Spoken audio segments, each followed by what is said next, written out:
SPORE Let's Play. And as I said in the last episode at the very end, I could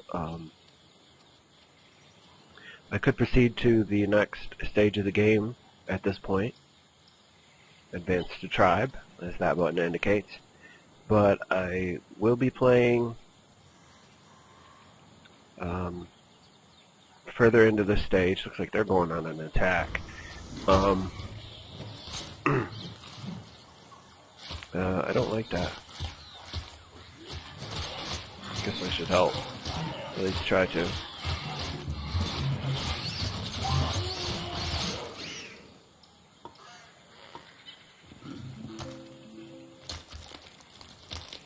Yeah, and we eat your corpse, buddy. Oh, we don't want to mess with him. Let's not. Let's avoid. Alright, we'll let him do it. I mean, it's fine. They're obviously our enemy. There we go. Let's go for the sea elephant.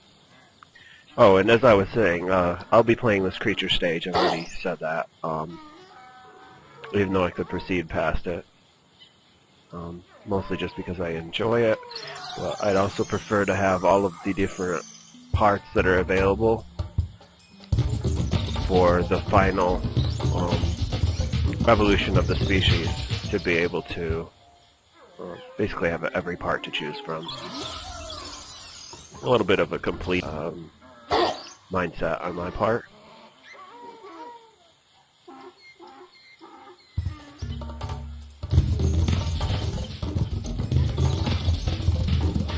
But if anyone is watching, thank you for watching this far, and you will find further in this playlist where I am actually at the tribal stage, if you want to skip through to that part. As of now, I'm not there yet, so I'll just continue with the creature stage. And in all honesty, I mean, it's one of the funnest, I find. The most fun parts of the game. Simply with all the options you can do to change your creature. And being able to basically be on the surface of the planet that you start on. And if anyone has SPORE Galactic Adventures, I believe, from what I know of it, you can actually walk around on planets and do adventure maps and that sort of thing. But I don't have Galactic Adventures, so this is as close as I get to actually walking around on the planets. And the next stage is decently fun. I would compare it to, what is the game? Age of Empires, I think? Yeah, I think it's Age of Empires. Where you're actually kind of doing a little bit of management of the tribe and a little bit of warfare, and you got different units. Much simplified version of Age of Empires, really. But that's the closest comparison I would get. It's like each stage kind of has a different play style to it. The first stage is kind of like a 2D I don't know what you'd really call it, but it is more of a two-dimensional interface. And then you come to this stage and it's a 3D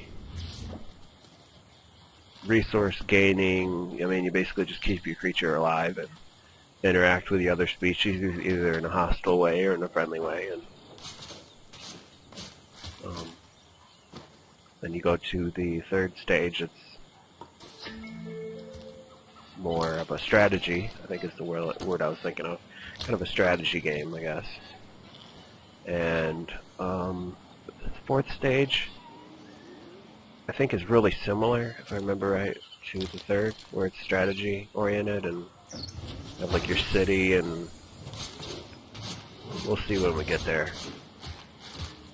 No, let's try to make friends with him before his species dies. Oh, here they are. This is the group.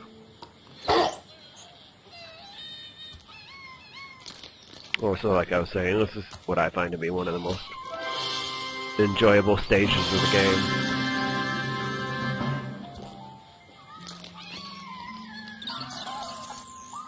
There are several achievements that you can get and unlock through completing different things. Like I said, you can, if you have wings on your creature, you can fly a certain distance.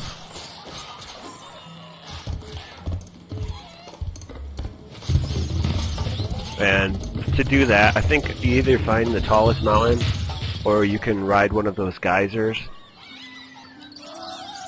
up really high and then glide from that point. At least that's how I've done it in the past.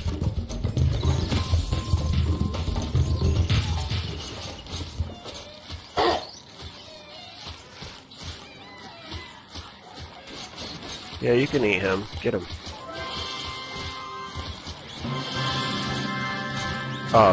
But like I was saying, you can unlock the achievements, and I find it maybe best to play first time, your first creature playthrough, to just kind of, you know, explore and do what you want, and then in later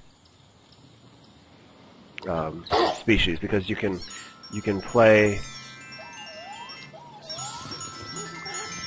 like say I got as far into this species, the Mythrans, as I wanted. In the start screen, if you haven't played before, you can pick a whole different planet and then start on that one with an entirely new species, just as I did here. So I would save, you know, trying to unlock achievements till your at least second time playthrough, unless they're achievements that you get just accidentally as you're playing along. Like for this example, I got the achievement from having 3 different species in my group at once. I already got that just by accident, just by playing. But now I have 3 rogues. Really strong place to play from. And something you can do is, how do I do that? You like, I don't think it's left click. I think you got to go down to this, maybe it is. So here you can see actually the creatures that you've encountered. And if you wanted to see what one of your creatures in your group's abilities are, like this one I just got, you can go here, select them, and you can, you know, get all the angles and look them over. This one was made by this person, Nadal6940. And you can see he has pretty strong attack abilities. His Sing is only level 1, but his Dance is level 5. 4 Charm and 3 Pose. What kind of a interesting creature. And like I said, you can do that with all of the different species that you run into. And it continues throughout the game. You're able to, you know, peruse all of the, this one's really wicked looking, Nightfisher's Chloran. I think it's something that they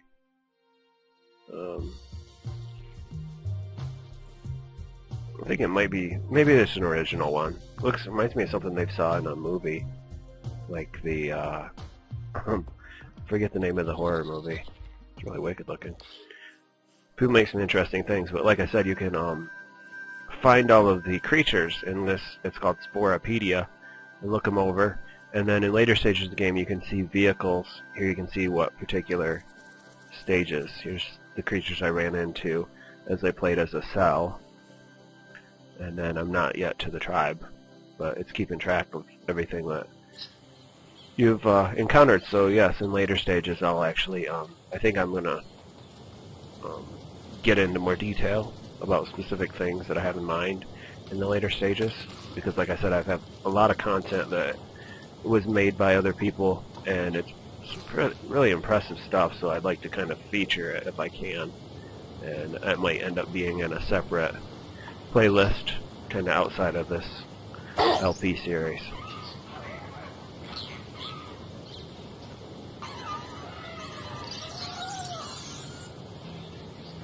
Yeah, so now that I have these stronger creatures with me, significantly easier, as well as the parts that I put on my own creature, it's significantly easier to win over the natives. There we go. Next, your a fight or something going on.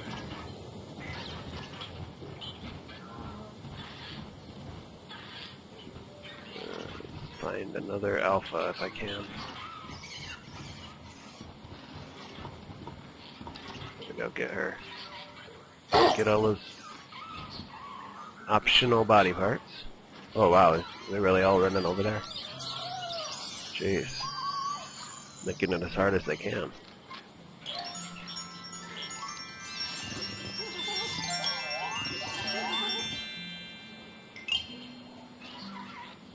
I don't know if I'm going to succeed with that.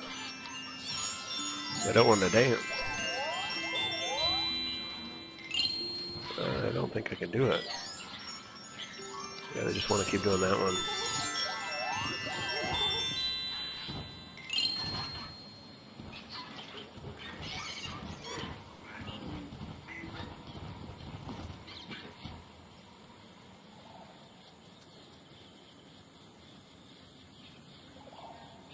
Well, let's see. They must have like some hidden wings or something.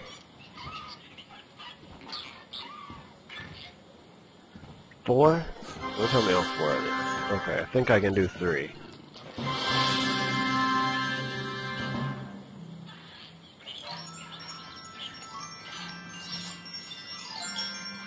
Yeah, I should be able to do that.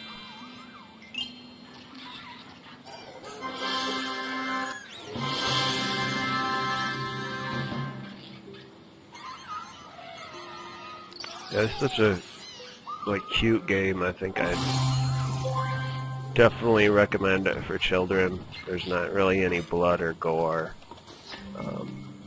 Only as much violence as I think most kids would be able to handle watching or playing.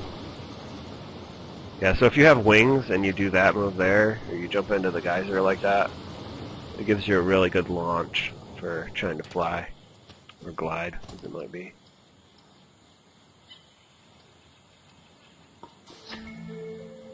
Chinchillas!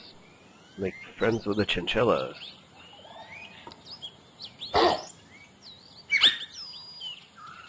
Oh jeez.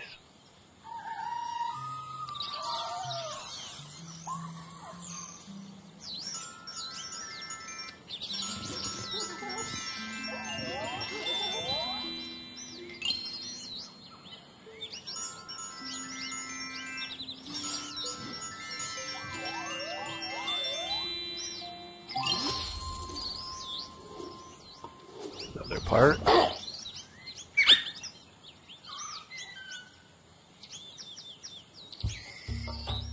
Ah, dance. We love to dance. Oh, that cracks me up every time.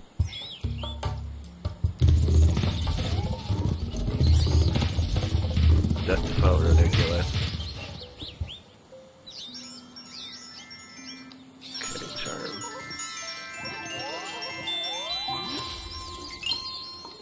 Another alpha. Wow, that's awesome. 3 in a row. Come on, you gotta get over to that one. Ugh. Okay, there we go. Bring your friends. See, they're in agreement. They're like, yeah, get along with these guys. They're really cool. We just get done talking to them.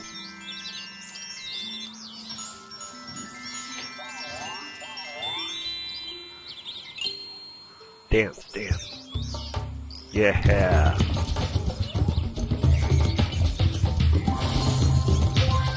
Alright. So, I think I'll leave it here. I'll do a little bit more playing, but thanks again for watching, and stay tuned for the next episode, where I will have enough DNA to hopefully change my creature over yet again. And we'll continue probably with the look that I've been going for. Gonna have a dragon going, so we'll just probably tweak him a little bit more and more until I get something I'm happy with. And that may be the last video that I play in creature stage, but thanks so much for watching, and we'll see you next time.